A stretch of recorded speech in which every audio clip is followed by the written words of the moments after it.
Assalamualaikum warahmatullahi wabarakatuh.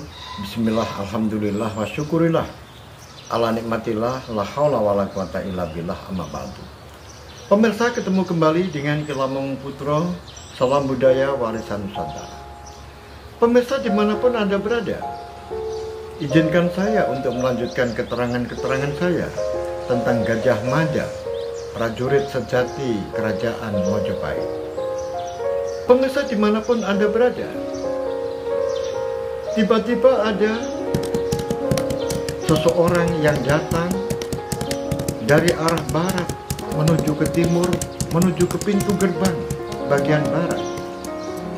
Kemudian orang yang memacu kudanya ini berhenti di pos penjagaan, yang mana di pos penjagaan ini sudah duduk dua orang, yaitu Gajah Mada dan sahabatnya Pradabasu. Kemudian orang yang datang ini segera dipersilakan untuk duduk, sehingga di pos penjagaan ini sudah ada 3 orang yang duduk di sebuah pos penjagaan yang pos penjagaan ini seperti gardu yang tinggi. Kemudian di bagian bawah, di dinding-dinding tembok, di tepi dari pintu ini, para prajurit yang berjaga sedang berjajar-jajar, karena setiap hari ada piket jaga untuk menjaga pintu gerbang utama. Kebetulan salah satu di antara orang yang berjaga itu namanya Simojoyo, yaitu dari Kesatuan Prajurit Bayu Sapu yang dipimpin oleh Senopati Panji Suryo Mandiri. Pemirsa dimanapun Anda berada,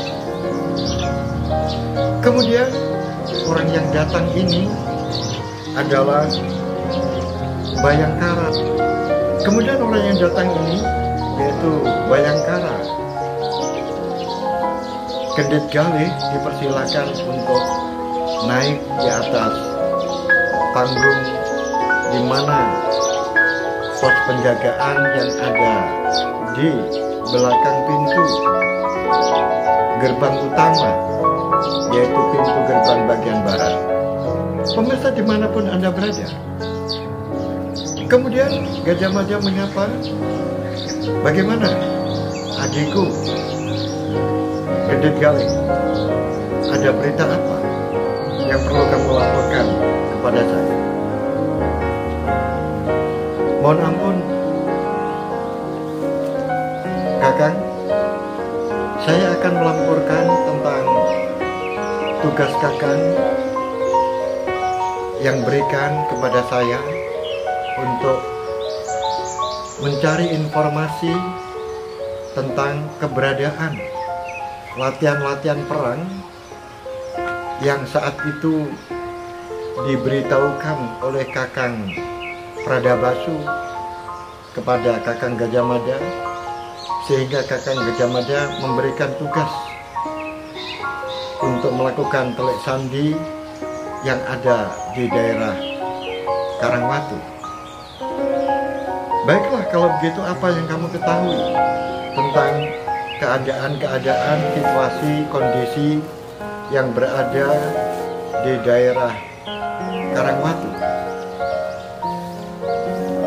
"Kakang, ternyata benar apa yang disampaikan oleh Kakang Pradabasu, bahwa di tempat itu sedang terjadi sebuah latihan-latihan keprajuritan yang dilakukan secara teratur dan secara terarah.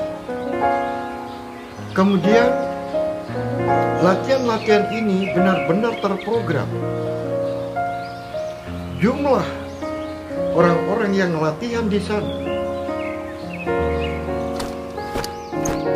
banyak banget, Kakak. Sehingga kalau aku memperkirakan jumlahnya ribuan. Dan itu terbagi menjadi kelompok-kelompok. Dan masing-masing kelompok ada yang memimpin. Sehingga ini merupakan sebuah latihan masyarakat biasa, bukan. Ini merupakan latihan keprajuritan. Sehingga benar yang disampaikan oleh Kakang Pradabasu bahwa latihan-latihan kemiliteran yang ada di Karangwatu itu bukan latihan biasa, tetapi merupakan sebuah persiapan untuk melakukan sebuah kudeta yang tentunya ditujukan kepada kerajaan Majapahit. Sebentar, adikku, kamu tahu siapa yang memimpin? Baiklah, Kakang, yang memimpin adalah Rangsang Komodo. Betapa terkejutnya yang namanya Gajah Mada setelah diberikan nama itu, sehingga Gajah Mada terbuka pikirannya bahwa semua pembunuhan-pembunuhan yang dilakukan di istana ini didalangi oleh Rangsang Komodo. Ternyata Rangsang Komodo memiliki sebuah tentara yang besar yang berada di Karangwatu. Tetapi Kakak, ingat, Rangsang Komodo bukan top pimpinannya. Rangsang Komodo merupakan bagian dari kepemimpinan itu. Tetapi yang menjadi top kepemimpinan tertinggi, perkumpulan orang-orang di Watu Karang itu adalah seorang Panji, yaitu Raden Panji Rukmamurti. Sedangkan saya tidak bisa mengetahui siapa sebenarnya Raden Panji Rukmamurti itu. Tapi yang jelas, orang-orang di sana mengakui bahwa kepemimpinan yang ada di Karangwatu itu adalah Panji Rukmamurti, yang diharapkan Panji Rukmamurti apabila nanti bisa menggulingkan kerajaan Majapahit, maka dialah yang digadang-gadang menjadi raja di Majapahit. Oh, jadi begitu. Benar, Kakak? Jadi ini sudah jelas bahwa di sana sedang terjadi kegiatan-kegiatan yang tujuannya adalah untuk makar, yaitu menentang pemerintahan Majapahit. Kemudian satu lagi, Kakak, di sana ada lambang bendera yang selalu dikibarkan mulai pagi hingga petang hari, dan bendera ini memiliki lambang gambar berupa ular kobra yang melilit buah maja. Benarkah itu? Benar, Kakak. Gajah Mada menjadi terkejut berulang-ulang, sehingga dia berpikir, apa ini hubungannya dengan Nyai Ratanca? Karena tempo hari Gagak Bongol memberikan laporan saat diperintahkan untuk pergi menuju ke rumah Nyai Ratanca. Di sana ditemukan, di dinding rumahnya ditemukan gambar seperti itu, yaitu ular kobra yang melilit buah maja. Yang ditanyakan langsung kepada pembuatnya, yaitu Nyai Ratanca. Dia menjelaskan bahwa ular kobra itu melambangkan suaminya, yaitu Ratanca, sedangkan lingkaran itu adalah bumi. Yang dimaksudkan bumi adalah bumi Majapahit. Sehingga antara Nyai Ratanca dengan kelompok yang ada di Karangwatu, apa hubungannya? Tapi jelas pasti ada hubungannya. Oleh sebab itu perlu diselidiki lebih lanjut. Pemirsa dimanapun Anda berada, di saat-saat ketiganya asik untuk berbicara tentang hal-hal yang terkait dengan kerajaan Mojopahit, tiba-tiba datang lagi orang yang menunggang kuda memasuki gerbang pintu di sebelah barat. Dia adalah Riung Samudro. Karena di situ terlihat bahwa di pos yang letaknya tinggi ini terlihat oleh Riung Samudro, dan di sana terlihat ada Kakang Patih Gajah Mada, maka Riung Samudro kemudian menghentikan langkahnya dan kemudian menambatkan kudanya di tiang penambatan, dan langsung dengan bergegas dia naik ke atas panggung, yaitu tempat di mana Gajah Mada, Pradabasu, dan Kendit Galih sedang duduk bersama. Selamat datang adikku Riung Samudro, sapa dari Patih Gajah Mada. Kelihatannya kamu tergesa-gesa banget. Ada apa ini? Ada yang perlu kamu laporkan? Terima kasih Kakang. Cuma laporan saya ini kurang penting Kakang. Tapi walaupun kurang penting, tetap saja saya laporkan kepada Kakang. Karena kalau tidak saya laporkan, nanti saya akan merasa bersalah kalau tidak saya laporkan, karena saya mengetahui sesuatu. Oh ya, silakan. Apa yang kamu laporkan pada saya? Kakang, ini khusus kepada pribadi Kakang,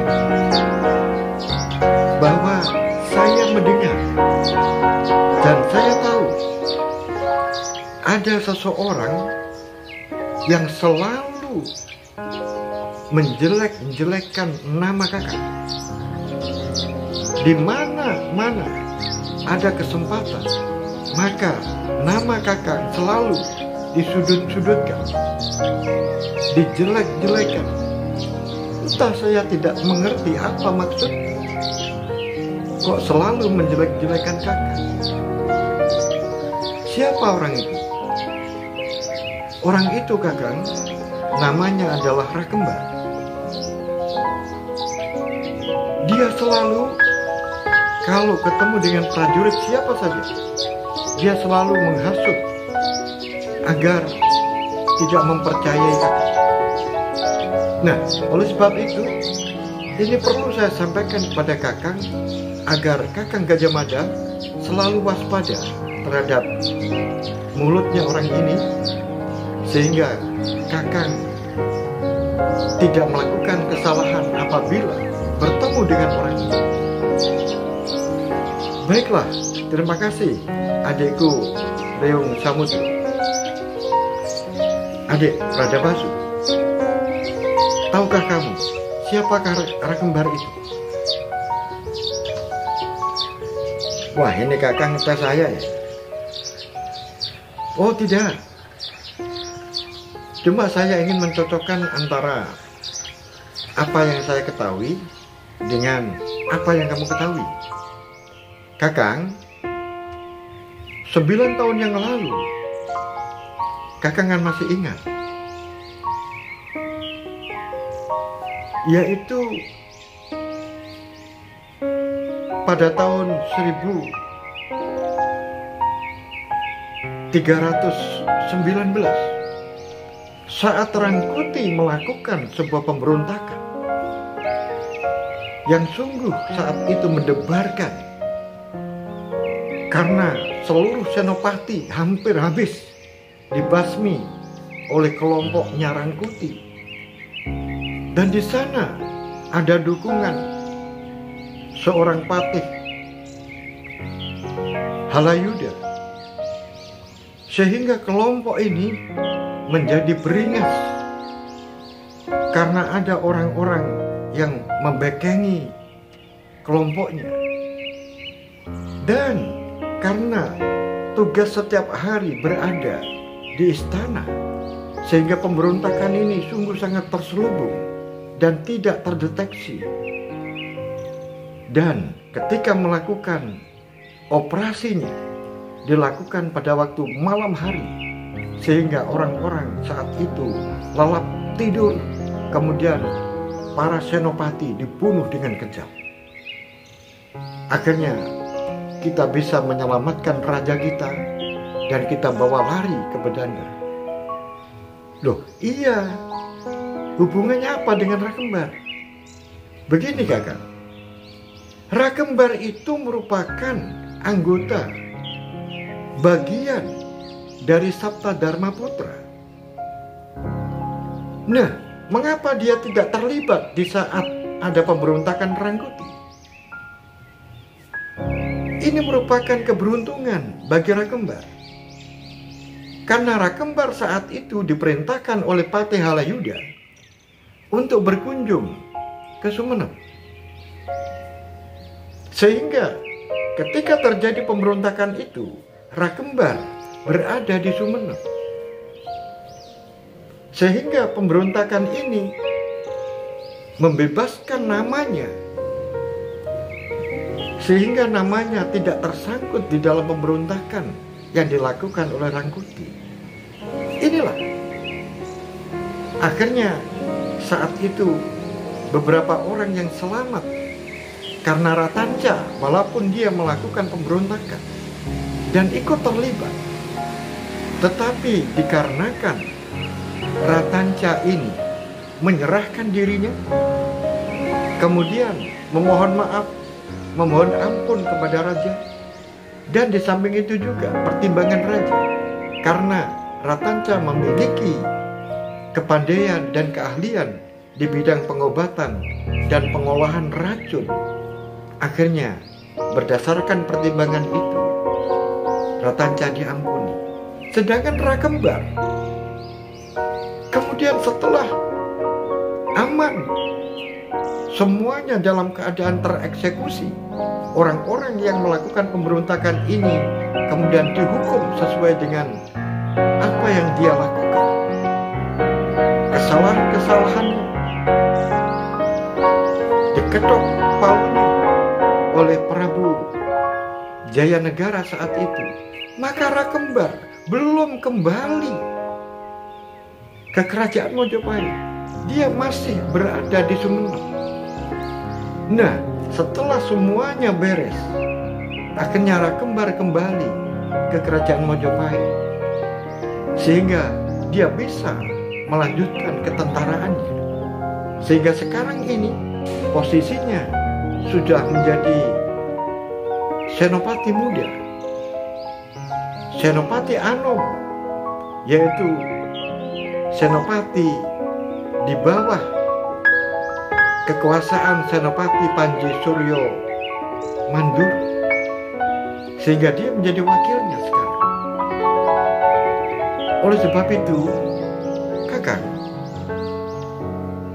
di kesatuan keprajuritan Bayu Sapu, maka perlu ada orang-orang yang harus kita pelajari, dan harus ada orang-orang tertentu yang harus kita waspadai, termasuk diantaranya adalah Rakembar. Oh begitu ya. Terima kasih adikku Pradabasu. Berarti kamu banyak mengetahui, melebihi apa yang saya ketahui. Karena yang saya ketahui hanya dia merupakan prajurit biasa, yaitu yang ada di kesatuan Bayu Sapu di bawah pimpinan Panji Suryo Mandura. Dan aku baru tahu kalau sekarang posisinya sudah naik menjadi Senopati Anom. Kalau dulu saya ketahui baru menjadi lurah prajurit. Benar kakak, sekarang sudah naik kedudukannya, posisinya, sehingga kesombongannya bertambah meningkat. Dan kebenciannya kepada Kakang Gajah Mada dan kelompok Bayangkara tidak bisa terhapuskan begitu saja, karena dia mungkin masih menyimpan dendam karena sahabat-sahabatnya dihabisi oleh Bayangkara. Oleh sebab itu terus kita waspadai kakak. Benar adikku, kita tidak boleh lengah. Kita tidak boleh lengah kepada siapapun. Kemudian yang aku tidak habis pikir adalah hubungan antara Cakradhara dengan kelompok yang ada di Karangwatu. Kemudian hubungannya di Karangwatu dengan pamannya Cakradhara, yaitu Rangsang Komodo. Kemudian ada lagi Nyai Ratanja. Apakah semuanya ini merupakan sebuah mata rantai yang saling kait-mengkait antara satu dengan yang lain, dan mereka memiliki tugas-tugas tertentu, dan yang satu ini disembunyikan agar apabila gerakan-gerakan mereka terendus, bahkan bisa ditumpas oleh kerajaan, akhirnya orang yang disembunyikan ini lolos dari tuduhan, bahkan lolos dari hukuman. Siapa kakang yang kakang maksudkan? Aku membicarakan Raden Cakradhara. Karena secara logika, Cakradhara memiliki seorang paman yang namanya adalah Rakering Suramurdo. Rakering Suramurdo yang sebagai seorang darah biru dari Singosari yang menjadi Pekate, ini merupakan sebuah keheranan dan tidak lazim. Nah, kemudian ada laporan yang baru saja dilakukan oleh adik Kendit Galih bahwa di sana ternyata pimpinan di Karangwatu, termasuk nama dari paman Cakradhara ini terlibat, yaitu Rangsang Komodo. Rangsang Komodo kemudian ada hubungan apa dengan sebuah simbol yang ada di sana? Dengan sendirinya Rangsang Komodo juga memiliki simbol itu, karena dia bagian dari pimpinan yang ada di Karangwatu. Sedangkan orang-orang di Karangwatu yang latihan di sana, yang jumlahnya ribuan, semuanya menggunakan simbol, yaitu ular kobra yang melilit buah maja. Sehingga aku bisa membayangkan seperti ini. Ada seseorang yang disembunyikan, yang dicalonkan untuk menjadi raja. Bukan Panji Rukmamurti. Bukan Panji Rukmamurti yang sebenarnya digadang-gadang untuk menjadi seorang raja. Tetapi ada di balik Panji Rukmamurti itu tidak lain adalah Cakradhara. Tetapi karena ini disembunyikan, akhirnya nama Panji Rukmamurti itulah yang ditampilkan apabila nanti gerakan-gerakan yang dilakukan ini berhasil menggulingkan kerajaan Majapahit. Maka bukan Panji Rukmamurti itu yang menjadi raja, tetapi di balik Panji Rukmamurti itulah yang akan menjadi raja. Tidak lain adalah Cakradhara. Nah, ini yang harus kita waspadai. Dan itu adalah pola pemikiran saya seperti itu. Oleh sebab itu perlu diadakan penyelidikan dan penelitian secara terus-menerus, sehingga bisa dipecahkan teka-teki mata rantai hubungan antara Cakradhara, Panji Rukmamurti, Rangsang Kemudo, dan Nyai Ratanja. Baiklah Kakang, akan terus saya lakukan penelitian dan penyelidikan tentang hal-hal yang Kakang sampaikan. Baiklah, kalau begitu pertemuan ini mari kita akhiri. Baiklah, kalau begitu untuk sementara ini laporan semuanya kita terima dan terima kasih. Kemudian saya ingin bertanya pada adik Pradabhasu, bagaimana penelitianmu, penyelidikanmu tentang Dyah Menur? Itu Kakang yang aku mau laporkan kepada Kakang sebetulnya. Tetapi karena sudah terlanjur ngomong-ngomong yang lain, maka saya lupa ingin melaporkan ini. Sebaiknya hari ini Kakang akan saya tunjukkan di manakah tempatnya Dyah Menur. Kakang pasti akan terkejut setelah tahu dan melihat secara langsung. Dan mudah-mudahan nanti orang yang diinginkan oleh Dyah Menur ini datang. Karena beberapa hari ini aku terus memantau Dyah Menur itu berada di tempat itu dan pasti ada yang ditunggu. Tetapi beberapa kali aku melihat belum ada yang datang.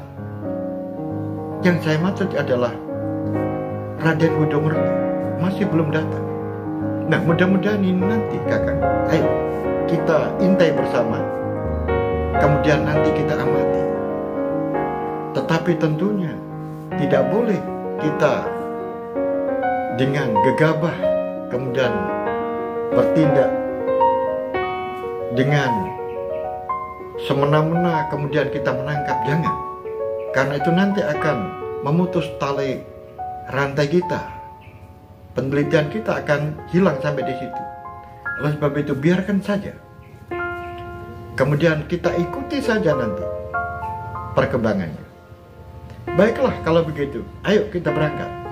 Pemirsa dimanapun Anda berada, akhirnya Pradabhasu mengajak Gajah Mada, kemudian Riung Lautan, dan Bayangkara,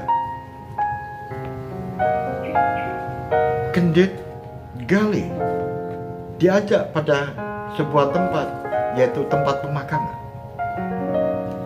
Di tempat pemakaman ini banyak orang-orang yang ada di sana melakukan, yaitu nyekar kepada leluhurnya. Sehingga di sana antara satu dengan yang lain tidak terlalu memperhatikan. Nah, setelah itu 4 orang ini kemudian masuk, kemudian mengintai seseorang. Lihat Kakak, itu ada 2 orang. Coba itu kamu lihat. Yang mana? Tidak mungkin. Masa Raden Gudomerto mau menikah dengan orang yang gemuk seperti itu? Oh, bukan itu. Di baliknya, di sebelahnya itu ada seseorang yang selalu matanya menuju menyapu orang-orang yang lewat. Itu yang dimaksudkan adalah mencari orang-orang yang lewat di situ. Apakah ada Raden Gudomerto? Oh iya, benar. Berarti yang itu. Perhatikan kakak, wajahnya yang diberi bedak yang tidak teratur seperti itu. Itu merupakan sebuah penyamaran yang sempurna. Kemudian di samping itu juga, wajahnya separuh ditutup oleh selendang. Ini semuanya adalah agar tidak dikenali oleh siapapun. Benar, sempurna banget penyamarannya. Kakak, dia rupa-rupanya tidak ada temannya. Orang yang ada di sebelahnya itu bukan temannya. Orang yang gemuk, yang memutar-mutar susur itu bukan temannya. Nah, ini menunjukkan bahwa penyamaran yang benar-benar sempurna. Dan dia berani melakukan sendiri. Nah, adik Pradabasu, kemudian yang mana anaknya? Oh, kalau anaknya tidak dibawa, kemungkinan saja dititipkan kepada orang lain. Mungkin juga seperti itu. Lah, lihat kakak, siapa yang datang itu? Betapa terkejutnya Gajah Mada. Ternyata yang datang itu adalah Raden Kudamerta yang didampingi oleh seorang wanita, yaitu seorang emba. Kemudian Raden Kudamerta ini kelihatannya tenang. Dia berjalan dan kemudian tidak lama dia memandang ke kiri ke kanan dan menyapu semua orang-orang yang hadir di tempat pemakaman itu. Setelah itu dia duduk dan kemudian dia memandang lukanya yang masih basah dan kadang-kadang mengeluarkan darah. Itu kakak lihat perempuan itu. Perempuan itu yang mana? Yang itu. Perempuan yang satunya itu mencoba untuk membersihkan darah luka yang ada di dadanya. Apakah itu Dyam Nur? Oh bukan, itu adalah Dayang. Namanya Prabarasmi. Prabarasmi, iya benar. Dia adalah Dayang atau pembantu dari Dyawiyat yang sengaja kemana-mana kalau ada urusan-urusan yang ringan, dia selalu dibawa.